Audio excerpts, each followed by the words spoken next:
शहर से दूर एक छोटे से कस्बे में, जहां नदी किनारे आम के बाग लगे थे और रात में चांदनी पूरी तरह बिखर जाती थी, वहां नेहा रहती थी। नेहा 25 वर्ष की जवान, बेहद आकर्षक और संवेदनशील महिला थी।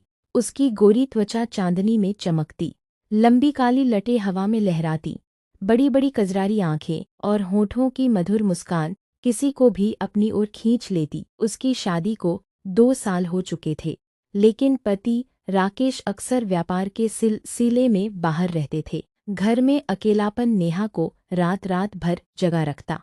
अरमान, राकेश का छोटा भाई, 23 वर्ष का था। वह कॉलेज से वापस आया था। लंबा कद काठी, चौड़े मजबूत कंधे, गहरी आंखें और एक ऐसी मुस्कान जो दिल की धड़कन बढ़ा दे। अरमान नेहा को भाभी कहता था, लेकिन उसकी नज़रों में कुछ और ही था, गहरा आकर्षण जो दोनों को खींच रहा था। एक गर्मी की शाम, नेहा बाग में पानी दे रही थी। उसने हल्का सा सूती कुर्ता पहना था, जिसमें पसीना उसकी गर्दन और छाती पर चमक रहा था। अरमान वहां आया। भाभी, इतनी गर्मी में आप थक जाएंगी, मैं मदद करता हूँ। वह नेहा के बिल्कुल पास खड़ा हो गया। उनकी बाहें छू गईं। नेहा की सांस अटक गई। अरमान की मजबूत बाह का स्पर्श, उसके शरीर में एक अनजानी गर्माहट फैला गया। अरमान, तुम इतने पास, नेहा ने धीरे से कहा, लेकिन उसने कदम नहीं हटाया। अरमान ने मुस्कुराते हुए उसके हाथ से पानी का डिब्बा लिया। भाभी, आपकी खुशबू हवा में घुल गई है। उनकी आंखें मिली। उस पल नेहा को लगा कि उसके शरीर की हर नस में करंट दौड़ गया। वह रात भर करवटें बदलती रही, अरमान के स्पर्श को याद करते हुए। उसकी अधूरी चाहत जागने लगी थी। अगले कुछ दिन दोनों की मुलाकातें बढ़ गईं। शाम को नदी किनारे टहलते, बातें करते। नेहा अपनी अकेली रातों की बात बताती। अरमान चुपचाप सुनता और कभी-कभी उसका हाथ थाम लेता। उस स्पर्श से नेहा का पूरा शरीर सिहर जाता। एक शाम बारिश शुरू हो गई। दोनों नदी किनारे एक पुराने मंडप में शरण लिए। बारिश की ठंडी बूंदें और उनकी गर्म सांसें। अरमान ने नेहा को अपनी जैकेट उढ़ाई और पीछे से उसे गले लगा लिया। भाभी, ठंड लग रही है ना? नेहा ने पीछे मुड़कर उसकी छाती से लग गई। अरमान की मजबूत बाहें उसकी कमर को घेर चुकी थीं। उसकी सांसें नेहा की गर्दन पर गर्म गर्म पड़ रही थीं। नेहा की आंखें बंद हो गईं। वह पूरी तरह अरमान की गर्माहट में घुल गई। अरमान ने धीरे से उसके बालों को सहलाया, फिर माथे को चूम लिया।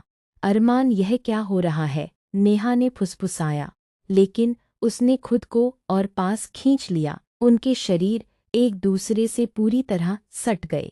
नेहा को अरमान की छाती की तेज धड़कन सुनाई दे रही थी। उसकी उंगलियां अरमान की पीठ पर फिसल रही थीं। स्पर्श इतना गहरा और भावुक था कि नेहा की सांसें तेज हो गईं। वे घंटों उसी तरह खड़े रहे, बारिश की आवाज़ में एक दूसरे को महसूस करते हुए। नेहा को लगा कि उसकी हर इच्छा जाग रही है। पूर्णिमा की रात थी। अरमान ने नेहा को छत पर बुलाया। चांदनी चारों तरफ बिखरी थी। उसने फूल बिछाए थे और हल्का संगीत बजाया था। भाभी, आज सिर्फ आप और मैं। वे दोनों चटाई पर लेट गए। हवा में फूलों और नेहा की खुशबू घुली हुई थी। अरमान ने नेहा का हाथ अपनी छाती पर रखा। सुनो, मेरी धड़कन सिर्फ तुम्हारे लिए है। नेहा ने उसकी आंखों में देखा। उनकी सांसें मिलने लगी। अरमान ने धीरे से नेहा को अपनी ओर खींचा। उनके होंठ पहले माथे पर, फिर गालों पर, फिर गर्दन पर टिके। नेहा सिहर उठी। उसका शरीर आग की तरह जल रहा था। अरमान की उंगलियां उसके बालों में, पीठ पर और कमर पर कोमलता से घूम रही थीं। नेहा ने उसे कसकर जकड़ लिया। उनके शरीर एक दूसरे में समा गए। चुंबन गहरे होते गए। नेहा की सांसें भारी हो गईं। अरमान की छाती से लगकर वह पूरी तरह पिघल गई। वे देर तक एक दूसरे को स्पर्श करते, महसूस करते रहे। नेहा को लगा कि उसकी सारी अधूरी चाहत इस पल में पूरी हो रही है। चांदनी उनकी गर्माहट को और बढ़ा रही थी। एक और रात तेज बारिश हो रही थी। राकेश बाहर थे। नेहा अकेली महसूस कर रही थी। अरमान उसके कमरे में आया। भाभी, अकेले मत रहो। वे खिड़की के पास खड़े हो गए। ठंडी हवा आ रही थी। नेहा कांप रही थी। अरमान ने उसे पीछे से गले लगा लिया।